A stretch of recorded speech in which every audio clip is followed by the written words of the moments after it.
Good morning का students. तो आप लोग का जो नीट का टेस्ट सीरीज चल रहा है उसका तीसरा पेपर है, उसी का हम लोग डिस्कशन करने जा रहे हैं। इस पार्ट में आपका केमिकल इक्विलिब्रियम, आयनिक इक्विलिब्रियम और कोऑर्डिनेशन कंपाउंड है। तो फिजिकल वाले पार्ट का हम डिस्कशन शुरू कर रहे हैं, ठीक है। देखिए पहला क्वेश्चन ये है कि आपका CO प्लस H2O से ये देखिए यहाँ बन रहा है। एक्चुअली यहाँ इक्विलिब्रियम का साइन है बेटा, तो थोड़ा साइन में दिक्कत होती है, तो आप समझ लीजिएगा इक्विलिब्रियम का साइन है हर जगह।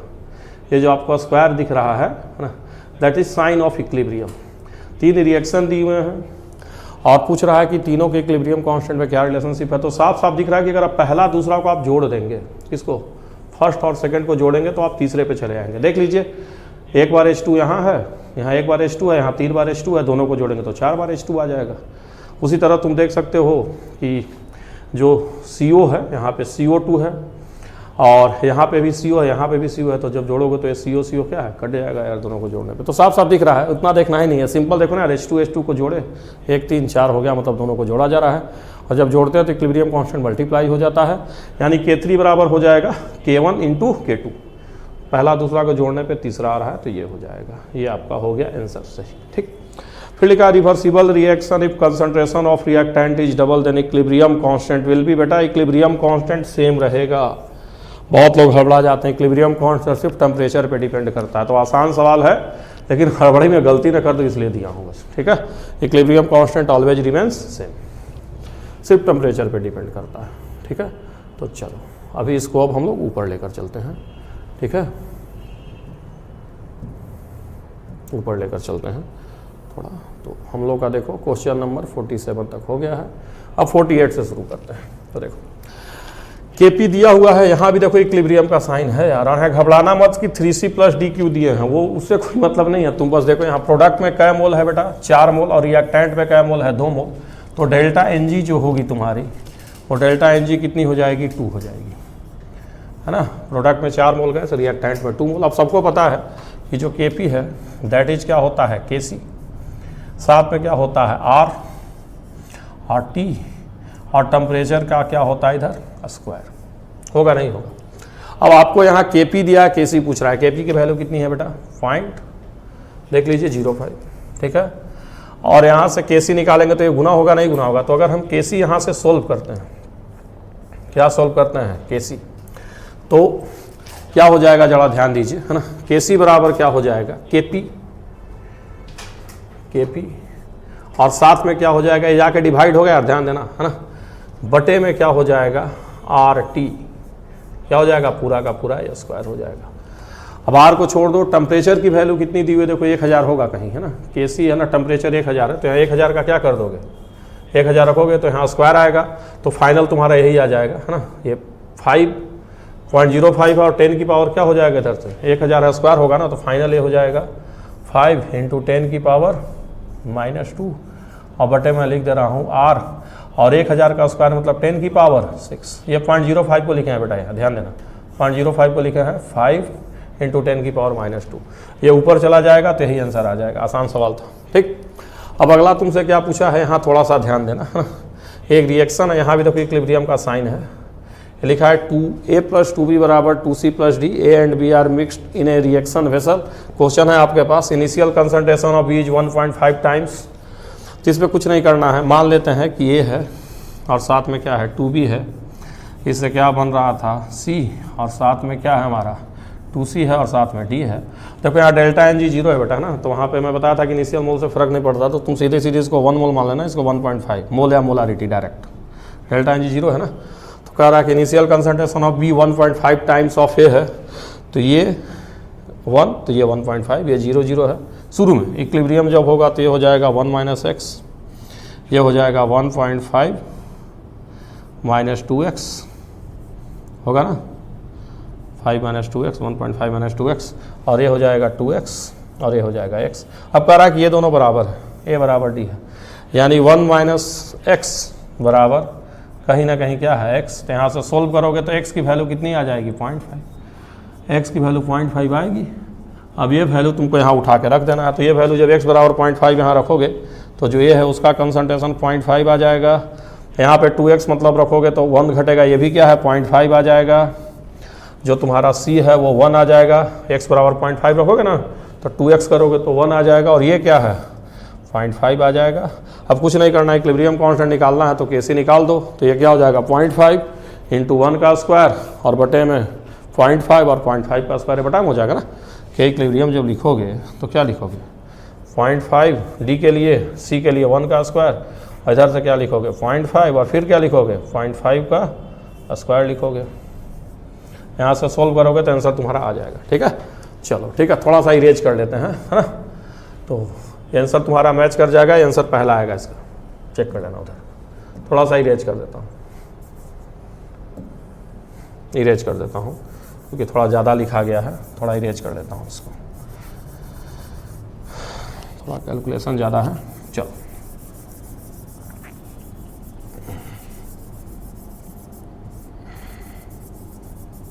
चलो, ये हमने इरेज कर दिया थोड़ा सा, ठीक है। चलिए अब फिर से हम लोग पेन लेते हैं। अब देखिए ये हमारा जो क्वेश्चन है, कह रहा है केमिकल इक्विलिब्रियम में rate constant of backward reaction when rate constant of forward reaction 20 है और इक्विलिब्रियम कांस्टेंट 50 है। तो सब लोग जानता है यार कि जो के इक्विलिब्रियम होता है वो क्या होता है के एफ बटा के बी, ये लिखवाया जाता है बेटा।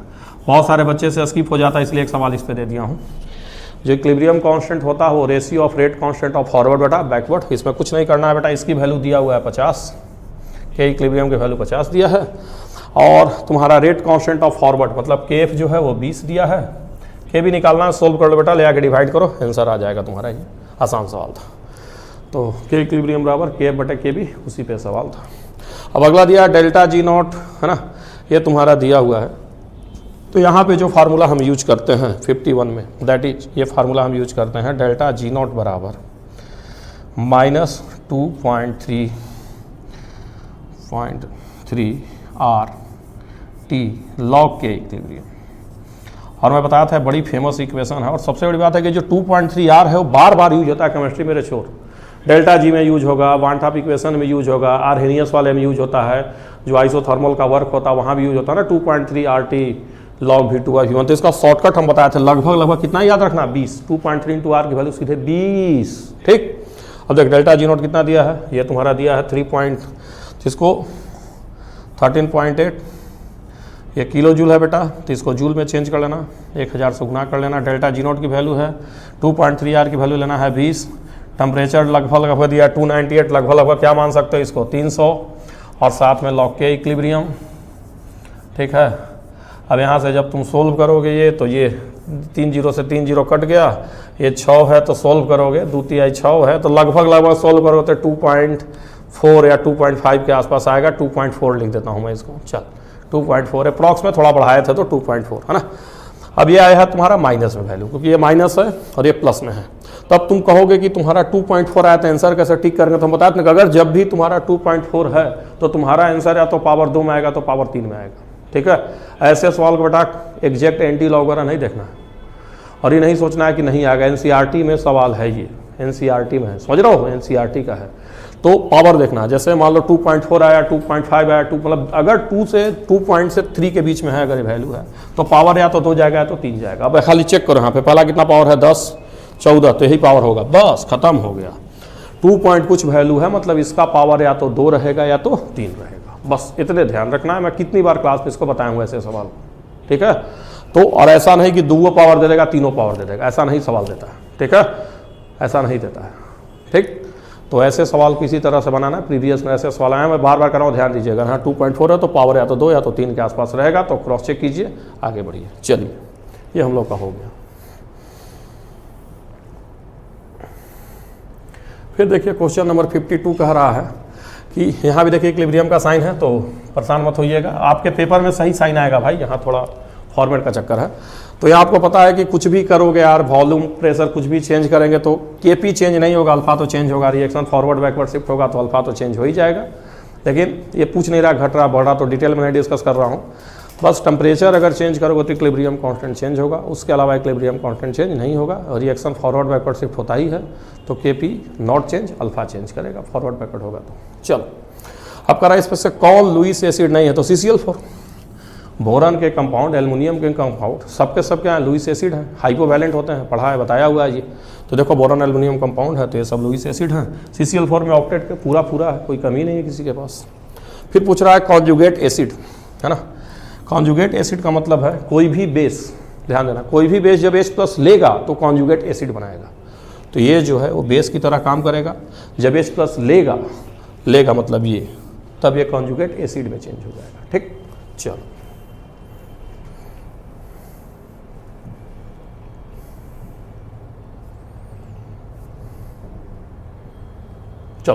अब 55 है, ये बहुत आसान सवाल, बताने की ज़रूरत नहीं है। H3O+ दिया हुआ है, KW पूछ रहा थे, तो तुम लोग जानते हो यार कि जो KW होता है, KW वो क्या होता है, H3O+ और H- और दोनों बराबर होता है पानी में, दोनों बराबर होता है यार।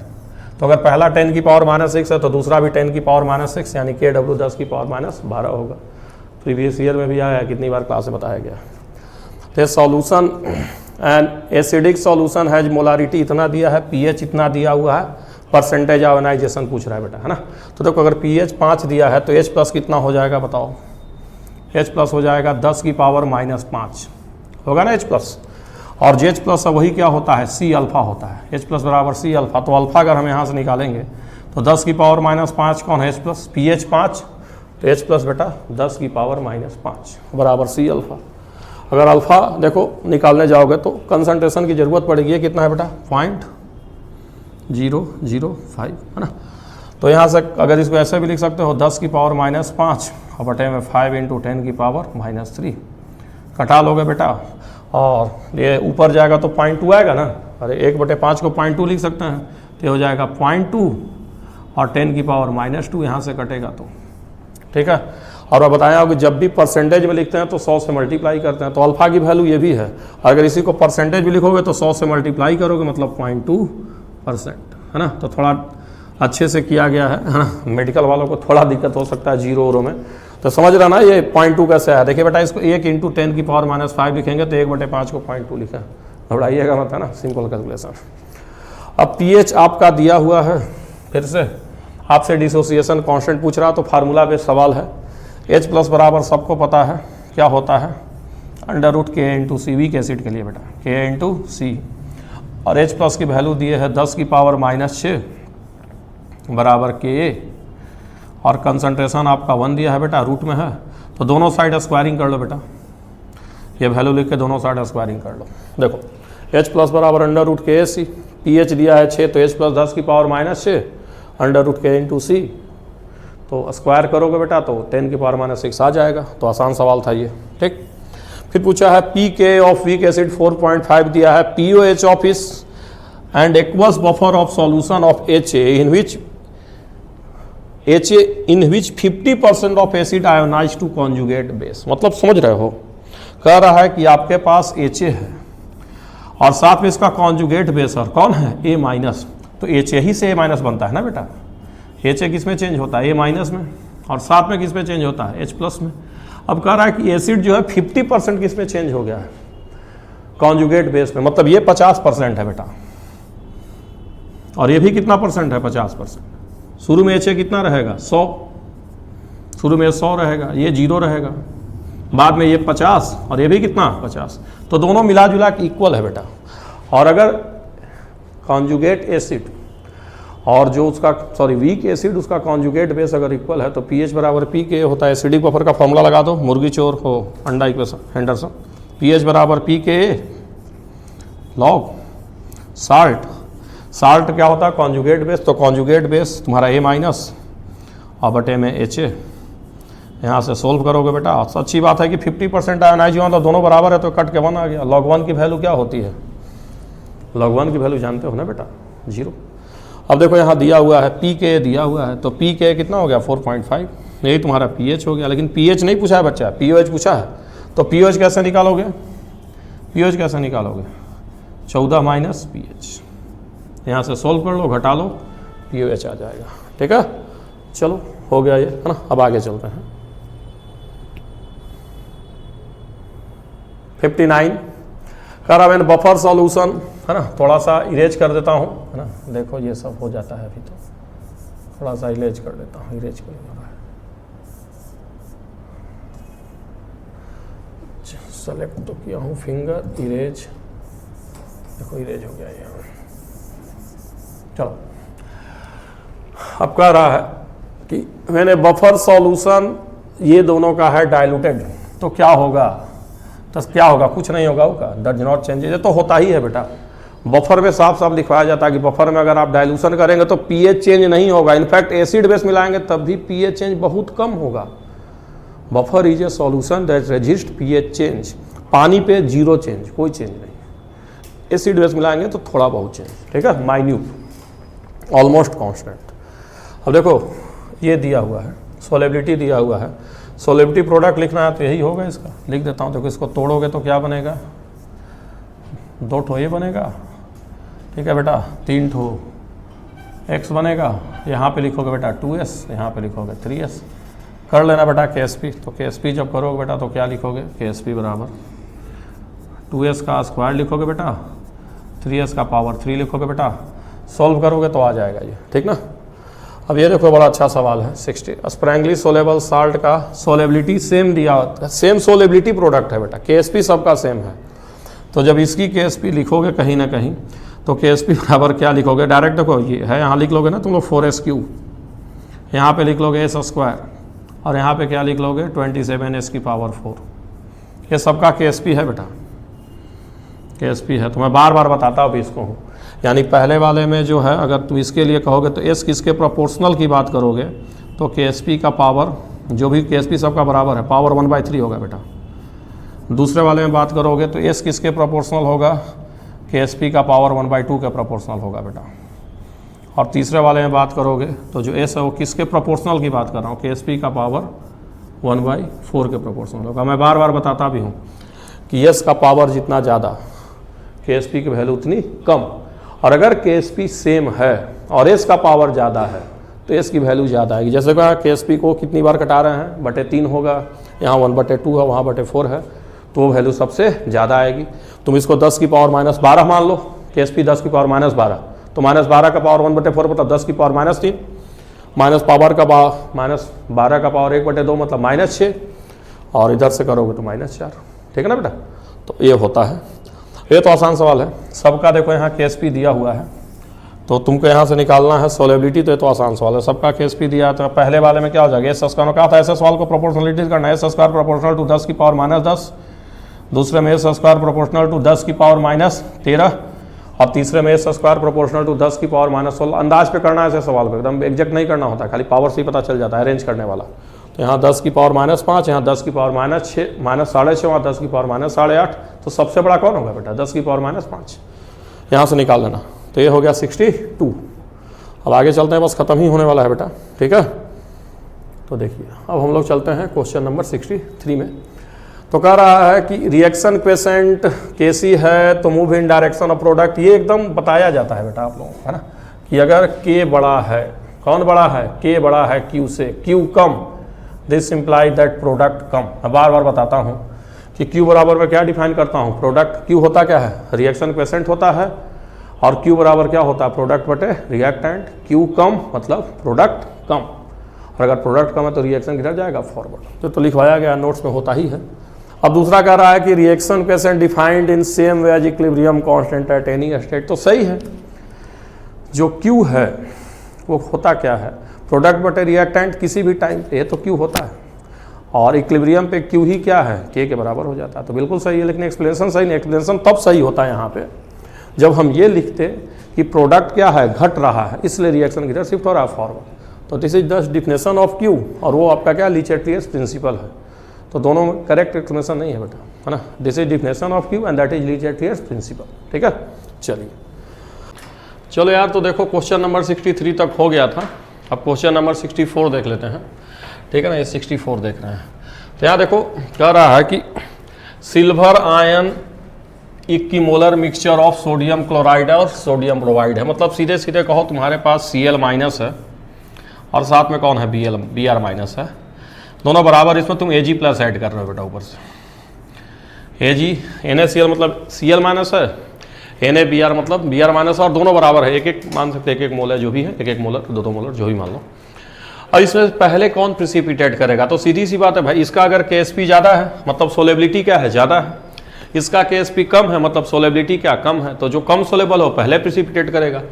तो कह रहा है जब हम Ag प्लस ऐड करेंगे तो फर्स्ट AgBr, सीधी बात है, इसकी सोलेबिलिटी कम है, फर्स्ट से मिलकर क्या है AgBr बना लेगा, इसकी सोलेबिलिटी ज़्यादा है तो बाद में प्रिसिपिटेट करेगा, और इसका रीजन यही है, Ksp ज़्यादा सोलेबिलिटी ज़्यादा, तो बिल्कुल सही है ये। ठीक है, ये क्वेश्चन नंबर 64 था। आगे अब हम लोग चलते हैं 65 में। 65 चलो यहाँ देखते हैं।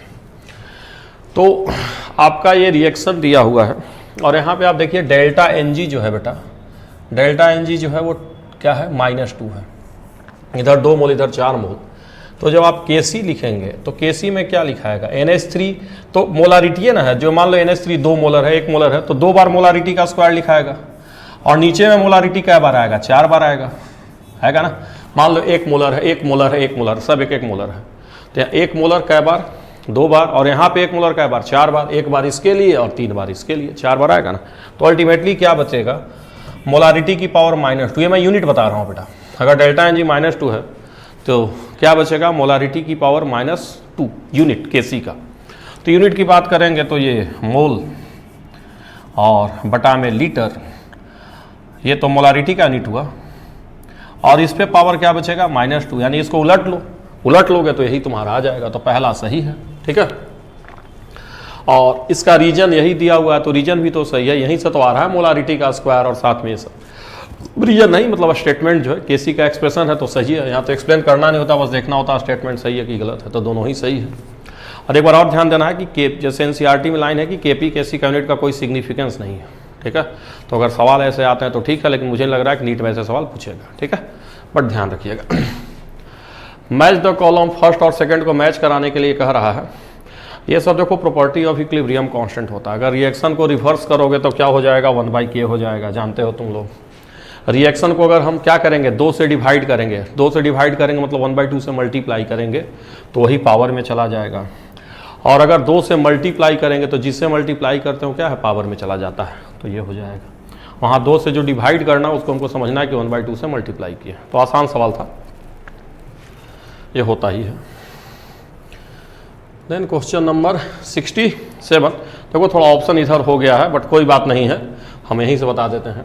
अब देखो कॉमन आयन है, तो जब AgCl को में ये ऐड करोगे बेटा, तो जो Ksp तुम्हारा होगा है ना, इस क्वेश्चन में जो तुम्हारा Ksp लिखोगे तुम AgCl का, वो क्या हो जाएगा, S किसके लिए आएगा, Ag के लिए, और Cl के लिए क्या आएगा, S + 0.1 क्यों, क्योंकि Cl यहाँ से भी आएगा, यहाँ से भी आएगा, Cl 2 जगह से आ रहा है, और इसको हम नेग्लेक्ट कर देते हैं, तो जो S की वैल्यू आएगी वो Ksp बटे 0.1, तो इसका सही है, तो A के लिए सही कौन सा है, Q है, A का Q होगा, इसका Q होगा। उसी तरह अगर NiOH ऑल्ट वाइज है तो यहाँ कॉमन कौन है, ये। अब यहाँ जब Ksp लिखोगे बेटा, तो Ksp जब लिखोगे तो Na के लिए क्या लिखोगे, S, और OH के लिए क्या लिखोगे, यहाँ से लिखोगे 2S, और यहाँ से क्या लिखोगे 0.1, और साथ में इसका क्या लिखोगे बेटा, स्क्वायर, देखो पॉइंट है बेटा, कंफ्यूज मत करना, है ना। फिर यहाँ ये नेग्लेक्ट हो जाएगा बेटा, क्योंकि देखो OH 2 जगह से आ रहा है ना, यहाँ से भी, यहाँ से भी, तो अब यहाँ से निकालोगे S तो फिर से क्या हो जाएगा, Ksp बटा में 0.1 का स्क्वायर आएगा, इस पर 0.1 का स्क्वायर मतलब ये हो जाएगा, यानी इसका ये हो जाएगा। ठीक है, उसी तरह से जब AlOH, अच्छा इसका खाली सोलेबिलिटी लिखना है, कोई कॉमन आयन है नहीं, तो इसको तो तोड़ लोगे तो तुम्हारा यह ही जाएगा, है ना, क्योंकि ये जब तोड़ोगे तो यहाँ से 3S आएगा, यहाँ से 4S आएगा, ये 3 बार आएगा, ये 4 बार आएगा, फिर इसका क्या जाएगा क्यूब, और इसका क्या पावर जाएगा 4, ये Ksp होगा। तो Ksp बराबर ये है बेटा, इसको जब गुना करोगे तो ये आएगा पावर 7 आएगा, और 6912 आएगा, फिर S निकालोगे तो पावर 1/7 आएगा, तो ये सही है। उसी तरह AlOH होल थ्राइस का भी जब तुम चेक करोगे तो यही आ जाएगा, है ना, यहाँ भी वही रखोगे, Ksp बराबर क्या लिखोगे, S, एल्युमिनियम के लिए S, OH के लिए और गुना रहेगा बेटा, ये गुना, माई मिस्टेक, ये गुना रहेगा 3S और साथ में 0.1, है ना, क्योंकि OH कॉमन आयन है, और इसका क्या हो जाएगा बेटा Q।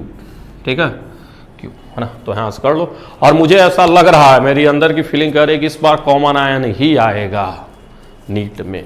ठीक, इसीलिए मैंने उस पर ज़्यादा स्ट्रेस पे क्वेश्चंस दे रहा हूँ। ठीक है बेटा, चलिए तो यहीं तक था, फिजिकल का पार्ट हम लोग का हो गया है। और आगे जो क्वेश्चंस है वो आपके कोऑर्डिनेशन कंपाउंड के क्वेश्चंस है, तो विनय पांडे सर उसको डिस्कस करेंगे। ठीक है बेटा, थैंक यू।